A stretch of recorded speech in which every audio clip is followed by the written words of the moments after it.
Hello everyone, hope you're doing well. Today it's time to have a look at some of the suggestions passed to developers for February of 2022. We're going to be having a look at the ground stuff today, because to be honest, after having a look at them yesterday, I find the ground stuff a lot more interesting than the aviation one at the moment.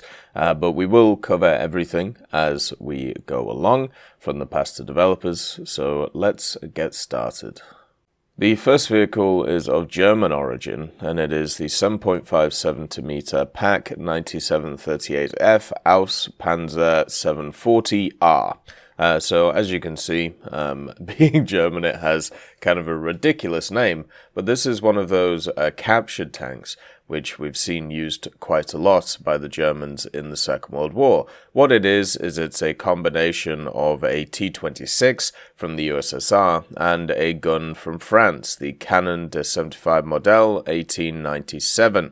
But the cannon actually has access to a Swiss Solothurn muzzle brake as well. This was actually the one which you would usually see attached to the 5 cm Pak 38.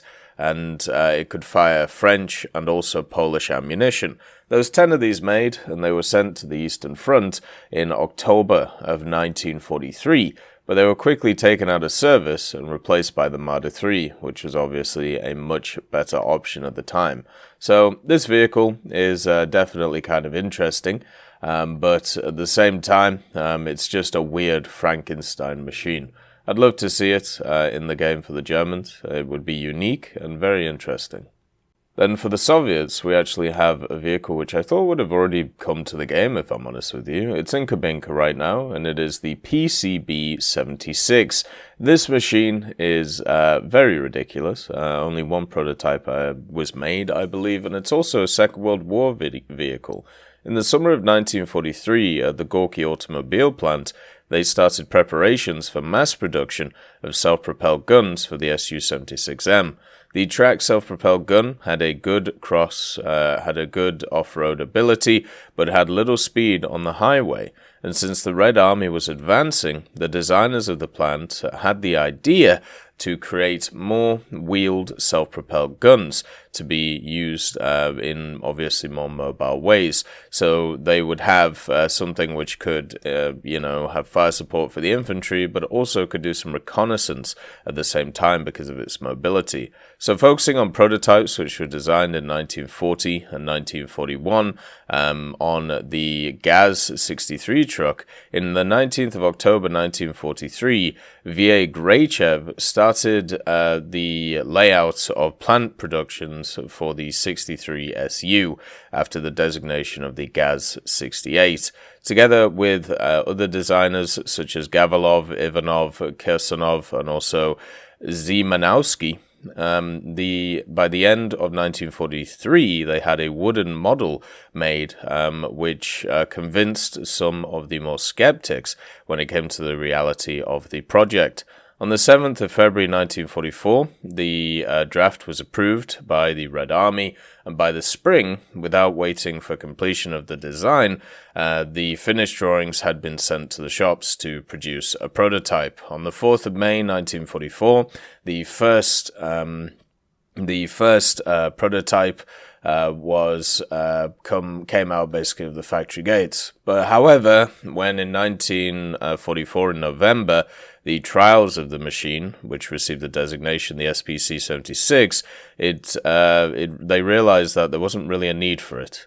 So basically, the vehicle was unnecessary, and therefore the production of it was cancelled. So if it had come around a bit earlier, maybe it would have been a little bit more useful. But unfortunately, at the time where it was finally finished, it was seen as redundant.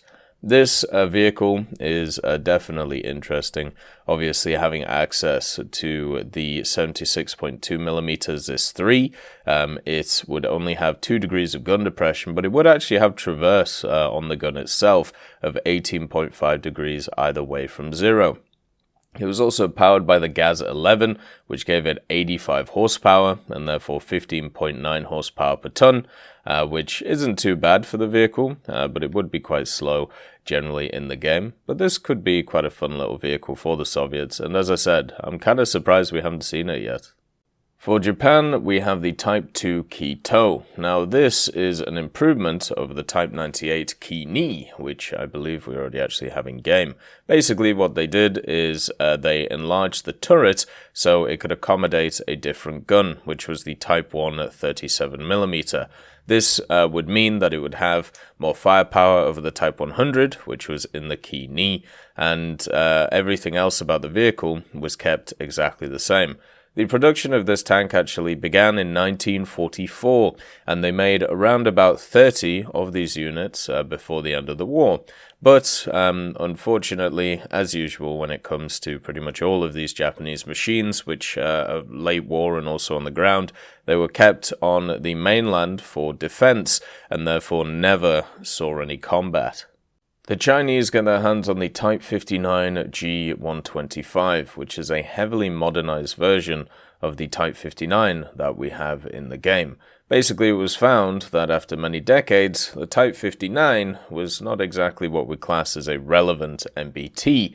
It had an outdated gun in the form of the 100mm, it didn't have a lot of protection, and also its engine was definitely lacking. So basically, a bunch of companies tried to modernize the Type 59 for their country or the export market, mainly because of the fact that there were so many of them just sat around the place. It made sense to actually just go ahead and do it. So when it comes to the vehicle itself, the engine that was installed on it was the 730 horsepower turbocharged diesel engine, and the engine room was also expanded to fit the engine on the vehicle. Its gun was also upgraded from 100mm to a 125mm smoothbore gun, which would be manually reloaded since it still has a crew of 4 with a driver, gunner, commander, and loader, but some Chinese sources say it might have had an automatic rammer, so similar to how you have the assisted loaders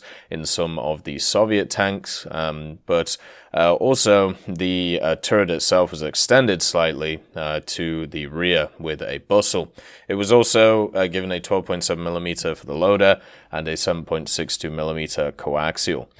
When it comes to its optics, the vehicle itself had an image-stabilized FCS on it and also a laser rangefinder, and maybe having thermals as well, but it is hard to tell. And when it comes to protection, the way it was upgraded was through the ideas of ERA, or explosive reactive armor, with the FY2 or better, and also some smoke discharges, which give it a look as well. So overall, when it comes to the vehicle, even though it is heavier with the ERA and also the 125mm cannon, the increased engine power definitely helps it a little bit in its power to weight. It has about 18 power to weight, or horsepower per ton, so it could be worse, is probably the way to put it, with a combat weight of just around 40 tons.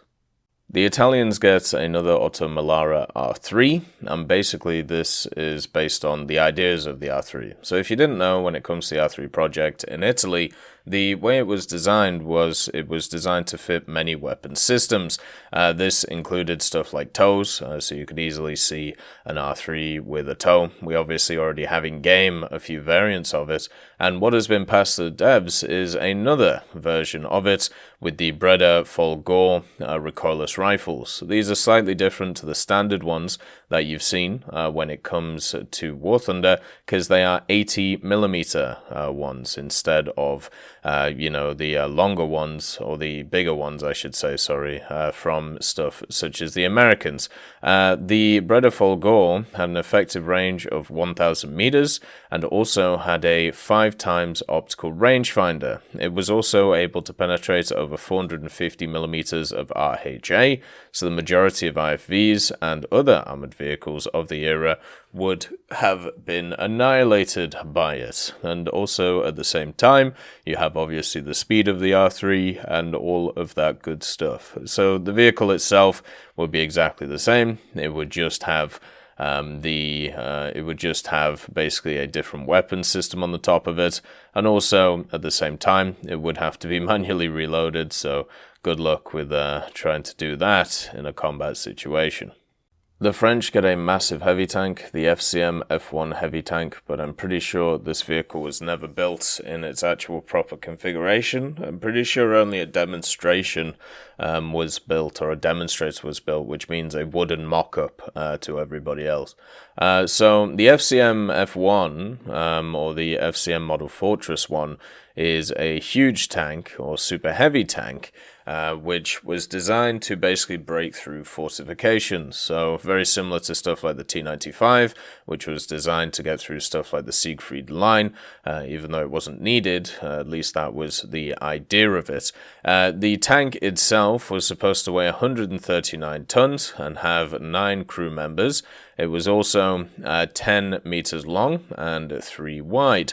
It would have 120 millimeters of front and rear armor with 100 millimeters on the side of the vehicle. And this was to stop stuff like AT guns to be able to pen it, and also stuff such as artillery on the vehicle. It was supposed to stand up with, against stuff like 150 millimeter anti-tank guns or 128 millimeters on the Siegfried Line, but I highly doubt it was going to. But yeah, this project never really got past the proper, I suppose, mock-up stage, and also at the same time this whole article is copy-pasted from another website, which is why it says stuff like a crew of 9 cuirassiers instead of crew members, and also there's a bunch of other weird translations, because this is straight translated from French to English. The other thing with the vehicle itself as well is it had basically the lower treatment, the lower, or however you say it, the Panzerkampfwagen 7, the one which went through so many different blueprints and so many different ideas of design, it's hard to tell which one you actually want to pick. When it comes to the FCM F1, it had various designs throughout the war, even under the German occupation when it came to Vichy France, but nothing really materialized as a fully working prototype. So unfortunately, it's probably not going to make it to the game. The vehicle itself had access to 2 guns. It had a 90mm gun on it, and also it would have a 47mm gun with 6 Hotchkiss machine guns in order to bolster the armament. The last one is for Sweden, and it is the STRV-103B. This is an intermediary between the A and the C that we already have in game, and the B was actually in the files for the longest time. I don't know if it's actually still there, but it was basically added to the files alongside all of the other Swedish vehicles when they were introduced into the game. Never made it though, just never got added. When it comes to the vehicle itself, basically as the weight of the STRV-103 had increased compared to the pre-production tanks, the tank turned out to be very underpowered, so a more powerful version of the same gas turbine, manufactured by Caterpillar, was introduced after the first production run of 80 vehicles. A list of also requested changes was composed as a result of use of the STRV-103A, and these changes were implemented in the STRV-103B. The STRV-103B was actually the main tank in the series, as 220 of them were produced, and shipments began in 1970, and the STRV-103A tanks made earlier were modernized to the standard of the 103B. And also, the 103B was equipped with flotation screens, so basically it could actually swim in a way in the water, which is kind of cool. But yeah, the main difference when it comes to the vehicle itself is the actual upgraded engine, but also when it comes to the vehicle, it was the first to be equipped with the famous anti-heat shield defense that you see on the 103C in the game. So work on the anti-heat shield began in 1966 during the search for additional protection, and initially the idea was to install them on the sides of the vehicle, but began to change later. The STRV-103 received screens on its side as well as 2 parts screens in the front, and later it evolved into an unusual system of pins inserted into the front of the hull. This system could effectively defeat heat shells. The design was accepted into service and only declassified in 1992, which is kind of crazy when you think about it. But I suppose the 103 was a very unique vehicle, and also the Swedish way of declassifying things is kind of interesting as well. So it would have additional armor, it would have the same L74 cannon on it, with the same ammunition, I believe, maybe some upgraded stuff, I'm not sure about that, but yeah, it would have slightly upgraded armor, and then also a slightly upgraded engine. Also, that brings us to the end of the Pass to Developers. As always, thank you for watching, and I hope you have a wonderful day. I'd just like to thank Merciless Reaper, Jerry Provolt, Mega Dino King, Professor X1718, Orange Tail, Sakoshi Tiger, Teddy, John Ryman, Universe, Eugens Terry, Ambrosius McClellan, Daniel Stanton, Martinez, Moxie, B. Young, and Derek R., Barine, Lafouche, and Samuel Slick for supporting the channel.